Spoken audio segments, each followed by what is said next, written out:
नमस्कार दोस्तों। शोध में मॉडल की क्या स्थिति है, उसका निर्माण कैसे होता है, क्यों बनाया जाता है, इन सब बातों पर आज चर्चा हम करेंगे। शुरू करते हैं।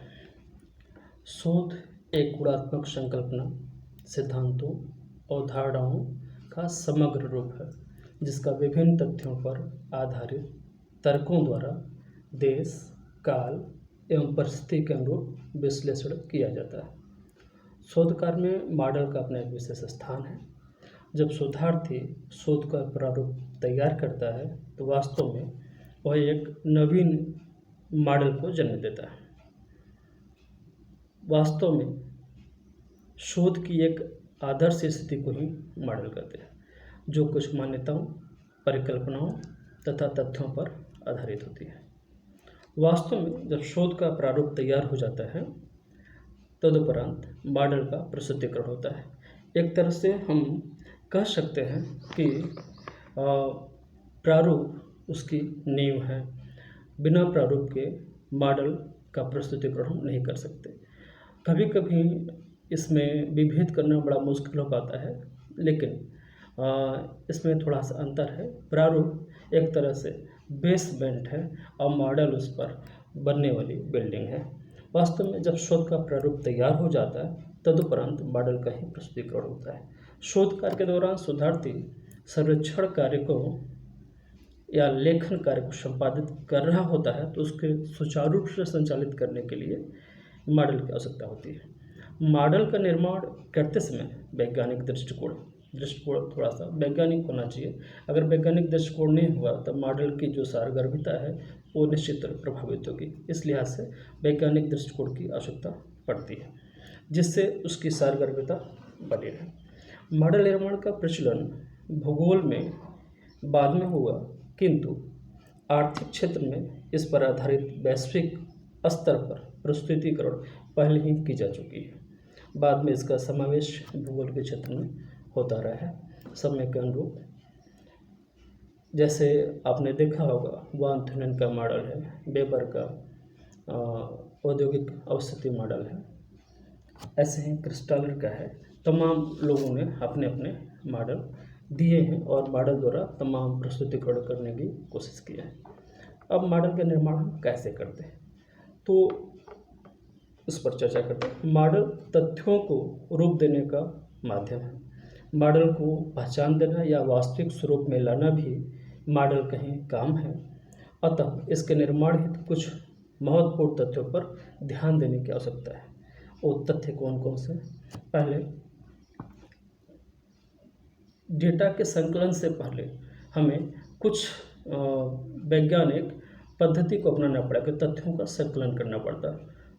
जहाँ पर हम इस मॉडल को लागू कर रहे हैं वहाँ के परिस्थितियों का आकलन भी करना होता है। वैज्ञानिक दृष्टिकोण तो रखना ही रखना है। आंकड़ा संग्रहण में भी वस्तु स्थिति का ध्यान रखना है। आंकड़ा संग्रहण ऐसा नहीं कि हम सब कुछ का आंकड़ा इकट्ठा कर लें, नहीं। आंकड़ा जो हमारे शोध का विषय है उससे संबंधित जो हमारा मॉडल डिमांड करता है उस तरह के आंकड़ों का संग्रहण हम करेंगे। अगला है तार्किक विश्लेषण। तार्किक विश्लेषण का तो स्वरूप ही तार्किक होता है। अगर बिना तर्क के हम विश्लेषण करें तो फिर मॉडल का स्वरूप ही बिगड़ जाएगा। तो तार्किक विश्लेषण होना चाहिए। आदर्श स्थिति का प्रारूप तैयार करना। अगर हमारा जो बेस है वो आदर्श स्थिति का नहीं है, प्रारूप ही अच्छा नहीं है, तो मॉडल अच्छा नहीं हो पाता है। लिहाजा प्रारूप भी हमारा अच्छा होना चाहिए। आंकड़ों का प्रस्तुतिकरण जो हमने आंकड़ा इकट्ठा किया है वो मॉडल के अनुरूप जो मॉडल कहता है उस हिसाब से उसका हम प्रस्तुतिकरण करते हैं। अगला है मान्यताओं द्वारा समरूपता की स्थिति बनाए रखना। मॉडल हमेशा मान्यताओं पर चलते हैं, तो मान्यताएं करते क्या हैं, वो समरूप स्थिति को लेकर चलते हैं। जैसे आपने देखा होगा वेबर का मॉडल है या वान थुनेन का मॉडल है, वो भी मान्यताओं पर ही चलते थे। मान्यताओं से क्या होता है, उस पर इजीनेस आ जाता है।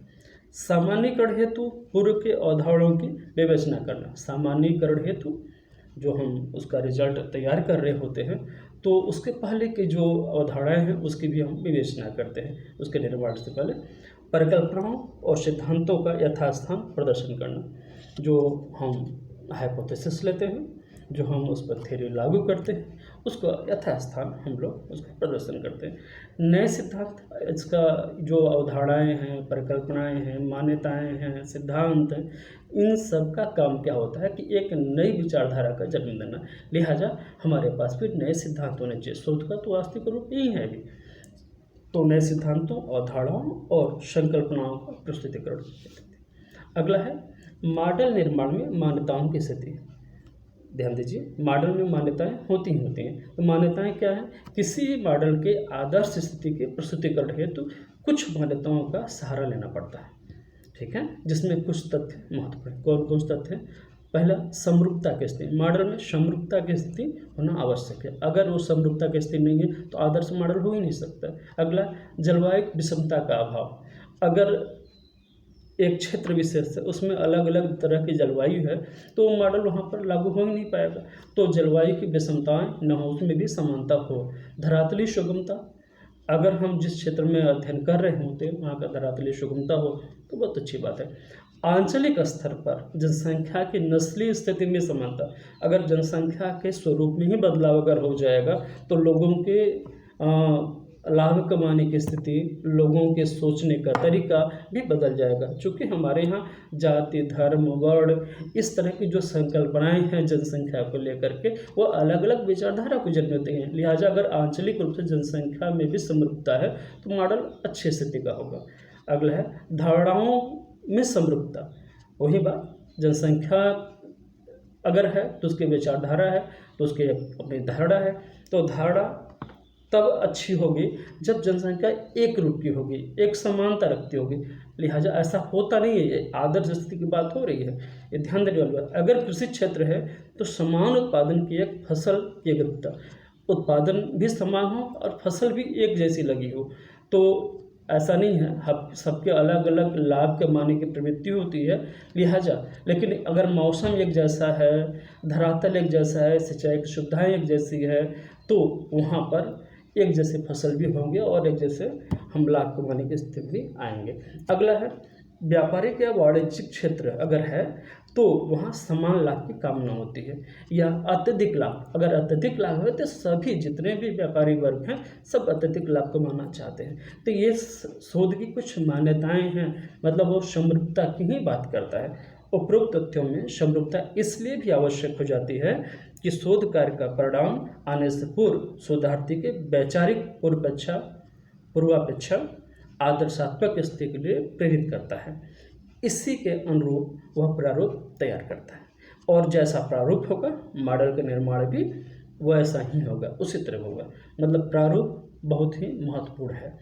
यही कारण है कि मॉडल निर्माण के पूर्व ही प्रारूप को स्पष्ट करना होता है। बिना प्रारूप के हम मॉडल तैयार नहीं कर पाते। समान कार्य या समरूपता की स्थिति हेतु मान्यताओं का समान कार्य या समरूपता की स्थिति हेतु ही मान्यताओं का सहारा लेना पड़ता है। मॉडल निर्माण की आवश्यकता, उसकी आवश्यकता हमें क्यों पड़ती है? शोध कार्य को कम समय में पूर्ण करने तथा कल्याणकारक बनाने हेतु मॉडल निर्माण की आवश्यकता पड़ती है।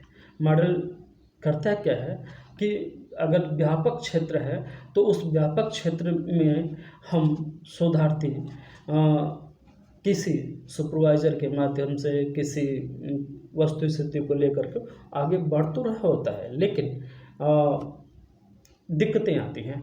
तो वह जब अगर मॉडल तैयार करके आगे बढ़ रहा होता है तो वह स्टेप बाय स्टेप शोध करके आगे बढ़ाता जाता है। अगर बिना मॉडल के चलता है तो वह उसको नहीं पता कि पहले हमें कौन सा काम करना है, बाद में कौन सा काम करना है। इसलिए मॉडल की स्थिति भी अच्छी होनी चाहिए, आदर्शात्मक होती है, स्टेप बाय स्टेप होना चाहिए। एक आदर्श मॉडल वही होता है जो विभिन्न तथ्यों एवं अवधारणाओं के साथ वैज्ञानिक दृष्टिकोण रखे। आज का जो भी कार्य हो रहा है, जो भी शोध कार्य हो रहा है, बिना वैज्ञानिक दृष्टिकोण के नहीं हो रहा है, उसमें सिद्धांत और अवधारणाओं का समावेश तो है ही। मॉडल किसी घटना या व्यवहार प्रतिमान की संपूर्ण व्याख्या नहीं है, बल्कि उसका एक संकेत मात्र होती है। ये भी ध्यान देने वाली बात है कि मॉडल किसी घटना या व्यवहार प्रतिमान की संपूर्ण व्याख्या नहीं है, बल्कि उसका एक संकेत मात्र ही है। मॉडल द्वारा शोधकार को वास्तविक आधार या स्वरूप देने का कार्य किया जाता है। उसका वास्तविक आधार या शोध कार्य लेकिन यह संकेत मात्र ही है। शोधार्थी के लिए आंकड़ा संग्रहण, आलेखन एवं प्रस्तुतिकरण में यह मॉडल सहायक होता है।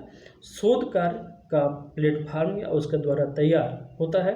शोध कार्य का प्लेटफॉर्म इसी के द्वारा तैयार होता है, मतलब मॉडल के द्वारा तैयार होता है, जिस पर आगे चलकर शोध कार्य को पूर्णता प्रदान होती है। उम्मीद है आप लोग इससे लाभान्वित होंगे और लाभ उठाएंगे। धन्यवाद।